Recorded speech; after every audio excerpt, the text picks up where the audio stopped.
just wanted to ask you, the comments you made on Saturday evening obviously created a lot of headlines and a lot of interest. What did you mean exactly by those comments, and what did you want to achieve? I already spoke about that, and I don't have nothing to add. But obviously, what you said. It's Cardiff tomorrow, please. But you don't want to address at all the fact that said what you said? I already spoke about that, and I think I was quite clear. No more than that. But with all due respect, I don't think you were clear, because you said something that is open to a lot of interpretation. So people are thinking, did he mean that he's got a problem with the media? Does he have a problem with what people are saying on television? Or is it more serious? Does he have a problem with the sporting directors? Does he have a problem with one of the owners at Chelsea? Obviously, when you make those comments, you have to accept the fact that people are going to talk about them. I respect your opinion, and I respect people's opinion, but again, I don't have nothing to add, and my focus is just on tomorrow game, that we can achieve the third semi-final in 18 months since I joined the club.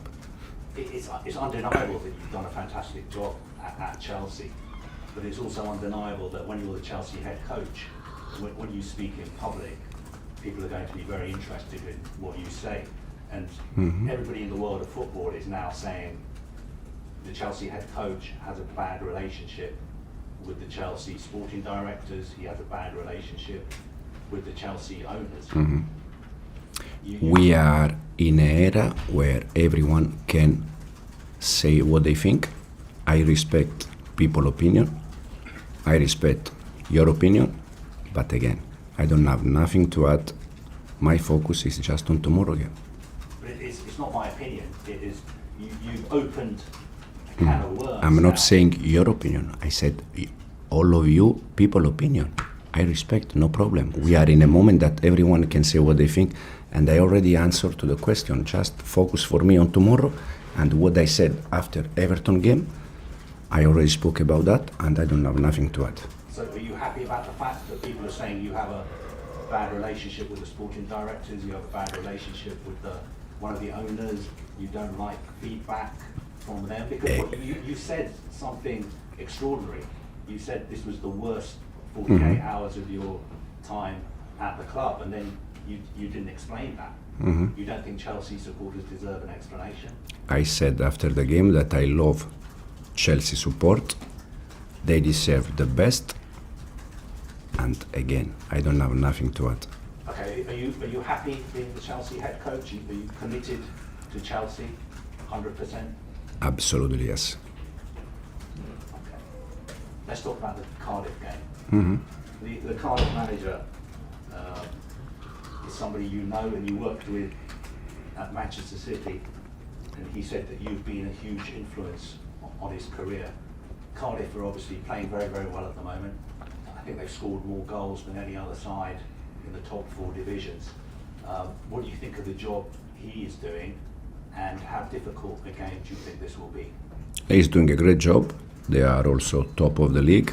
They are, as you said, playing a nice football, winning games, and we need to pay attention. We need to be careful because again, we can achieve something important.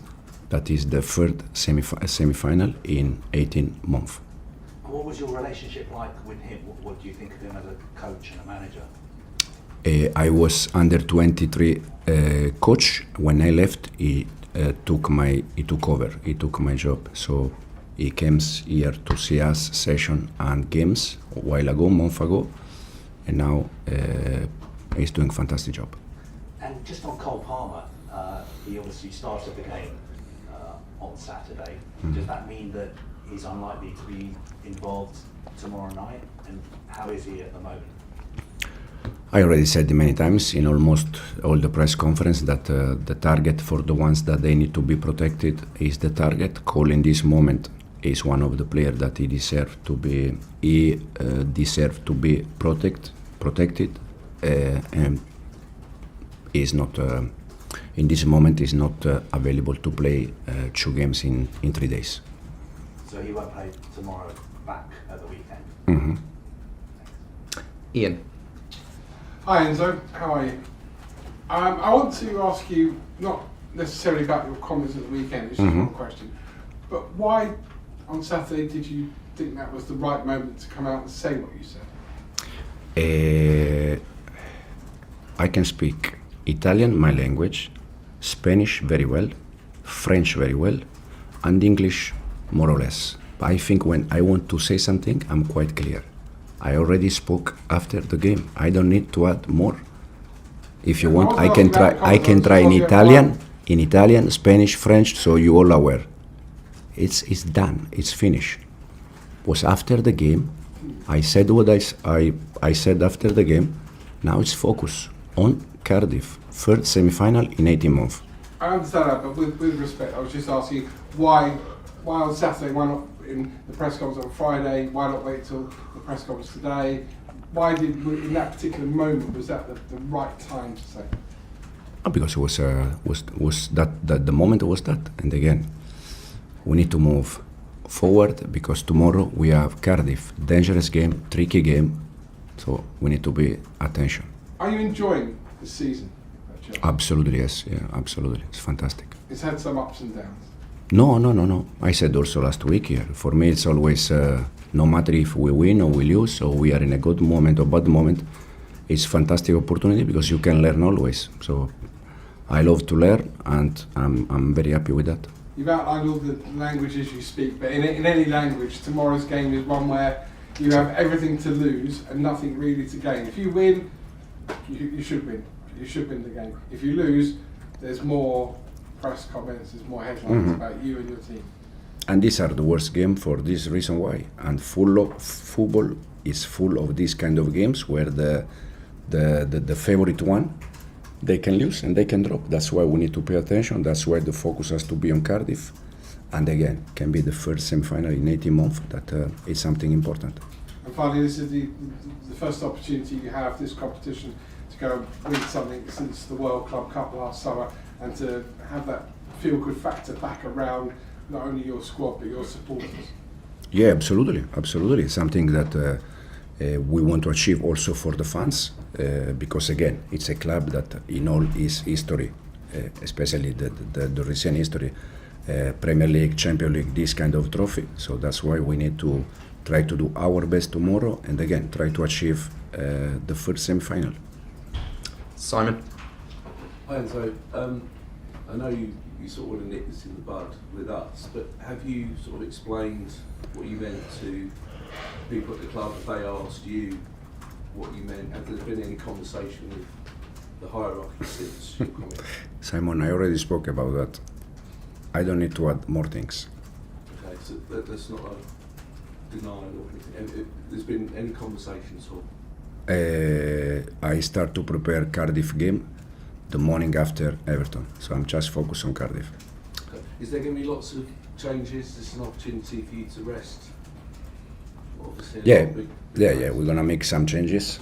We'll see how many, but for sure we have players that in the last 12-13 days they play 5 games, so they need to recover also energy. Davido. So, I'm not going to go there again. I think you've been quite clear. But, Cardiff. I'm not going to ask, but. No. How important it is for you establish a winning mentality in the team? You mentioned this many times, and Cardiff is another opportunity to do that. How important it is for you that the players clearly understand what's at stake here? Yeah, it's the main thing. As I think since I joined the club, I always try to say the same, that to build a winner mentality, you need to win games. Otherwise, the players, they don't believe you. So since day one, we are trying to win games, and tomorrow is another chance to be there in another semi-final, no matter the competition. And it's an important moment for the players, for the fans, for the club, for everyone. At which point do you think you are in building the team you want to build, like in building that winning mentality for the team? I think we are in the right direction, knowing that there are some moments where we drop some points, but for me personally, it's part of the journey. But for sure, I have the feeling that we are getting better and better. Davide. Nizar. Hi Enzo, I wanted to ask you about something else you said on Saturday, not the other comments, but you know, Moises Caicedo's been out, Cole Palmer's been out, and Levi Cole as well as a huge player. I wondered if you thought maybe the expectations from the outside sometimes are a bit too big at Chelsea, you know, considering you have these problems and you have a very young squad.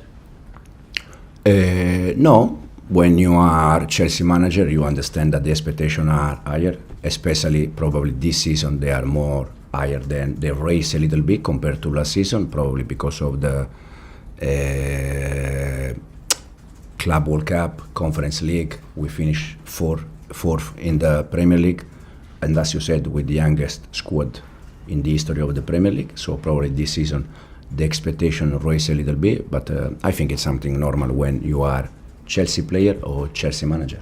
Do you think you have to have a season at least as good as last season to sort of be seen as a success this year, or do you think that, you know, if you just finished fourth, for say example, it would be a good season? Like, how do you see it? I think the target for this club is always to improve, and we're gonna try to improve what we did the last season. And we'll finish with Rob. Hi, Enzo. What would you say have been the positives and negatives about working at Chelsea? I mean, we all know how the management structure is here and how it can be a bit prescriptive, and that might not be to every manager's taste. Has the job been what you expected, or has it been? Absolutely, yes. Yeah. I think it's lots of positive things, for sure. And then Malo Gusto had maybe his best game of the season today, and a lot of that was when he was moved into midfield. Do you see him, now that Reece James is able to play more and more, do you see maybe a future where Malo gets moved full-time into midfield?